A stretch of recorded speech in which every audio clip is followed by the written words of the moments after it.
युग संस्थापक, युग संचालक, युग पुरुष, युग निर्माता, युग निर्देशक, युग आधार के श्री पावन चरणों में कोटि कोटि नमन। अपने निवास स्थित परम पूज्य महर्षि योगानंद ब्रह्म जी महाराज के श्रीपाद पद्मों में कोटि कोटि नमन। मंच पर उपस्थित साधुचरण, उपस्थित धर्मानुरागी सज्जन वृंद एवं धर्मानुरागी माताएं तथा भक्ति स्वरूपावन, आप सबों के नाम से ही परमात्मा को भी मेरा बार बार नमन प्रणाम है। आज इस पूर्णिया जिला की 63वां वार्षिक अधिवेशन के शुभ अवसर पर हम लोग सत्संग में यथ एकत्र हैं। आज यह द्वितीय पाली में हम लोग उपस्थित हैं और आज का प्रतिपाद विषय सत्संग है। जहाँ बैठे हम लोग इस स्थल को हम लोग सत्संग स्थल भी कहते हैं। सत्संग स्थल क्यों कहते हैं? इस स्थल को सत्संग स्थल इसलिए कहते हैं कि यहाँ सत्य की चर्चा होती है। सत्य के संबंध में संत महात्मा अपने ज्ञान के द्वारा हम लोगों को परिपक्व करते हैं और इस सत्संग के द्वारा सन्मार्ग में बढ़ने के लिए, प्रोन्नति पाने के लिए हम लोगों को संत महात्मा के द्वारा यह रास्ता बताए जाते हैं। हम लोग उसको सुनकर उस रास्ते पर चलने से अपने जीवन को परम कल्याण करते हैं। ऐसा हम लोग आज नहीं, आदिकाल से देखते हुए सुनते हुए चले आ रहे हैं। इसलिए संतों का साहित्य भी हम लोग के लिए अपने आप में परिपूर्ण है। और अच्छा कहा संतों ने कि राम बुलावा भेजिया दिया कबीरा रोए, जो सुख साधु संग में सो बैकुंठ न हो। कहा सत्संग में जो सुख है वह बैकुंठ में भी नहीं है। गोस्वामी जी तो बहुत अच्छा कहा कि बैकुंठ की बात क्या करते हो। बैकुंठ का सुख अर्थात स्वर्ग का सुख और यहाँ संसार का सुख, दोनों सुख को तराजू के एक पलड़े पर रखो और पल भर का सत्संग जो है उसको दूसरे पलड़े पर रखो, फिर उसका जो है वजन उठाओ, देखो कितना होता है। रामायण में दर्शाया है कि तात स्वर्ग अपवर्ग सुखा धरिए तुला एक अंग तूण ही सकल मिली जाओ सुखला सत्संग का। एक पल सत्संग का जो है वह परिवार इतना भारी हो जाता है कि संसार का सुख और स्वर्ग का सुख वाला परिवार फंस जाता है। इसीलिए हमेशा सदैव हम लोगों को संत महात्मा की ओर से इशारा हो रहा है कि संसार से अपने को अलगाव रखो और परमार्थ की ओर सतत चलने का प्रयास करो। परमार्थ की ओर चलने से हमेशा शांति सुखी जीवन आपका निर्वाह होगा। आपके हृदय में हमेशा शांति विराजमान होंगे और आप शांति सुख प्राप्त कर अपने जीवन को सार्थक करेंगे। जीवन को सार्थक करने का, शाश्वत सुख पाने का दूसरा कोई विकल्प नहीं है, एक मार्ग संतों के सुख से। इसीलिए जहाँ बैठे हैं इस स्थल का भी बहुत बड़ा विशेषता है। हमारे गोस्वामी तुलसीदास जी महाराज दर्शाते हैं कि कदली सीप भुजंग मुख स्वाति गुण एक गुण तीन, जैसी संगति बैठिए तैसो ही कर दे। स्वाति गुण तो एक है, जब अकेले के बीच पर गिरती है तो कर्पूर बन जाती है, सीपी पर गिरती है मोती हो जाती है और बांस के ऊपर गिरती है तो बक्सरोतन हो जाती है, हाथी के मुख में गिरती है तो गजमुक्ता हो जाती है और सर्प के मुख में गिरती है तो वह मणि हो जाती है, अर्थात स्थान भेद से गुण भेद हो जाती है। उसी तरह से हम लोग जिस स्थान पर बैठे हैं इसका गुण भेद क्या है?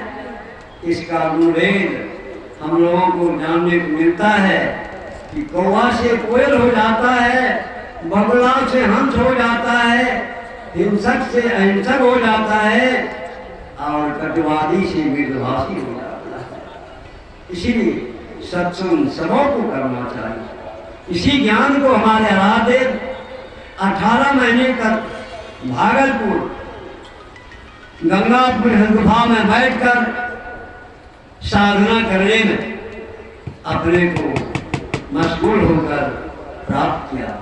फिर पद का रचना किया है, हम लोग पदावली में बराबर पढ़ते हैं और पाठ के क्रम में भी इसका उपयोग करते हैं कि नित्य प्रति सत्संग करने प्यारा, तेरा कार सरे सब सारा।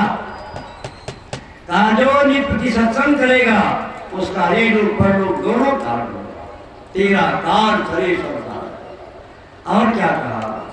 सार कार्य तुम्हारा उसका अपने आप में निर्णय भी करो। सार कार्य को निर्णय करके धर चेतन धारा का सार कार्य आपका जो है साधन विशेष के द्वारा जब आप उपराम होता है, सारे इंद्रियों के घाटों से जब आप ऊपर उठते हैं, अर्थात अपनी चेतन धार को जब अपने अवलंब में लेकर आगे बढ़ते हैं, तब क्या होता है? धर चेतन धारा, चेतन धार को आप पकड़ लेते हैं, क्या हो जाता है?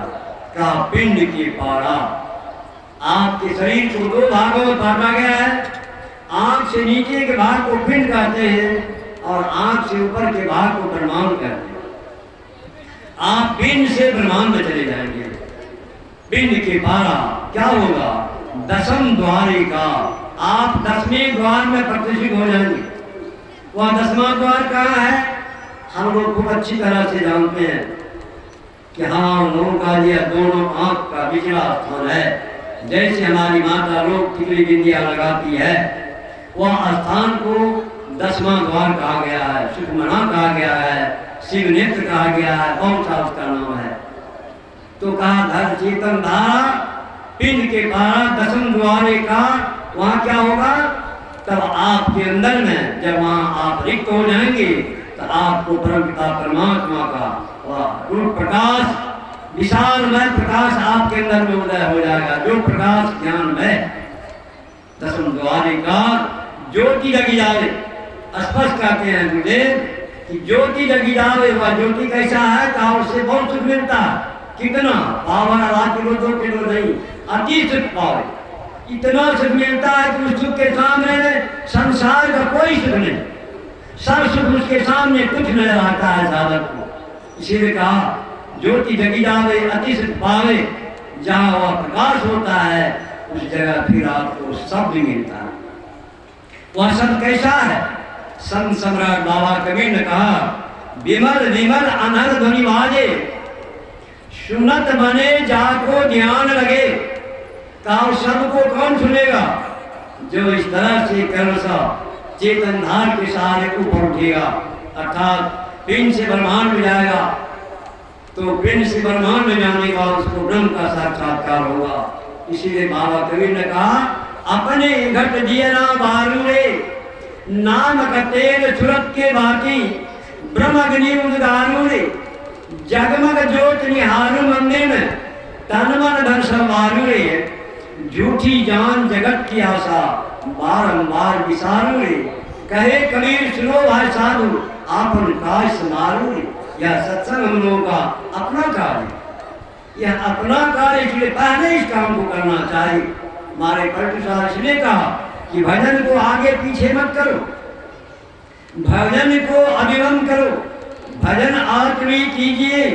और बात में देर, और बात में देर, जगत में जीवन थोड़ा, मानुष तन धन जात है, गोर धरी करो निहोरा। देखिए संतों का हृदय कैसा होता है कि आप साधक लोगों का गोर धर के ही कह रहा है, गोर धरी करो निहोरा। कांच महाराज के एक पक्षी रहता, 10 दरवाजा खुला जिन को चाहता। इसलिए भज लीजिए भगवान को, भर है राही में अपना। जब इस तरह से आप अपने काम को करेंगे तो आपका भलाई होगा। भर है राही में अपना, और क्या होगा? कहा आवागमन मिटे। या हम लोगों का जो आना जाना है माँ के घर में, जाना और आना पुनः बहुत कठिन है, बहुत दुख है। पुनरपि जननम पुनरपि मरणम पुनरपि जठरे जननी शयनम, अर्थात जन्मत मरण दुसद कोई, यह जन्मना मरना सबसे बड़ा दुख है। इसी दुख का क्या होगा? का आवागमन मिटावे कोई। जो साधक इस तरह से क्रम से चलेगा, साधना में अपने आप को पहले स्थान देगा साधना का, और साधना के द्वारा अपने को ऊपर उठेगा, 10वें द्वार में जाएगा, तो क्या होगा? उसका आवागमन मिटेगा। आवागमन मिटे मिटे जीवन की कल्पना, परंतु अटक न कीजिए। 84 घर थे, यदि अटक गए, भजन नहीं किए तो कहाँ जाएंगे? अटक गए आप संसार में, परंतु अटक न कीजिए। तो आपके लिए कहा होगा? कहा 84 घर थे, आपको 84 में जाना होगा। 84 कहाँ है? 84 कहीं बाहर नहीं है, 84 तो हम लोगों का यह शरीर ही है। इस शरीर को कहा कि जो माँ के गर्भ से आज पैदा लिया होगा बच्चा, वो भी अपने हाथ से 3.5 हाथ का, और जो आज हमारे बूढ़े बाबा कब्र में गए होंगे, वे भी अपने हाथ से 3.5 हाथ का। 3.5 हाथ मतलब कितना हुआ? 7 बीता, और एक बीता को 12 से गुना कर लीजिए, बरसते 84, यही है 84। और इस 84 में आप घर फिर में पहुंच जाएंगे। इसीलिए 84 बहुत आपके लिए हानिकारक है। सरजू भाई कहती है 84 भुट्टी घनी बहुत सही जब मार। आज मैं पेपर में पढ़ा था, कहाँ हम जिया जी के यहाँ भोजन के लिए गए थे, एक पेपर रखा था, मैं इसमें पढ़ा,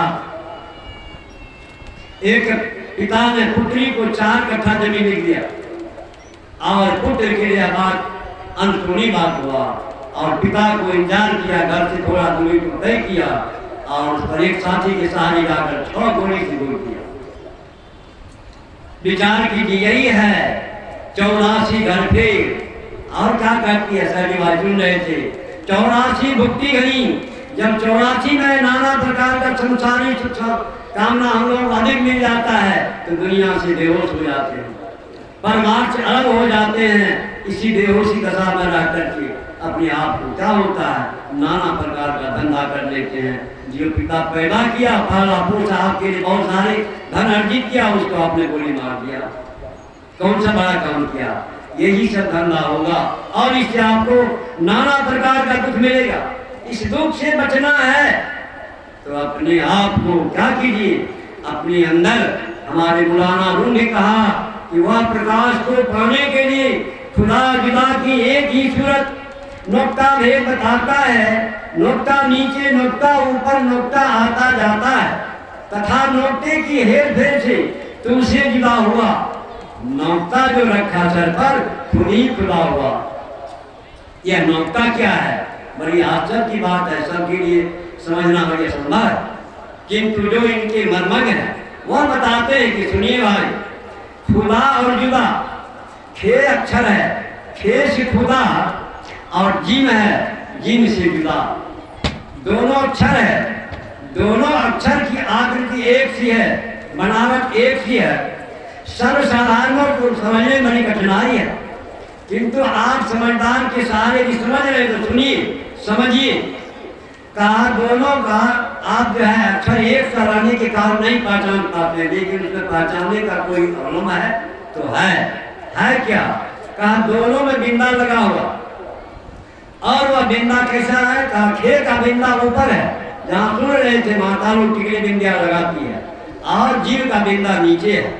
संतों ने बड़ा अच्छा कहा कि सूरत फसी संसार में ताते परिगा दूर, सूरत मान तू अस्थिर करो आठों पर रुजू।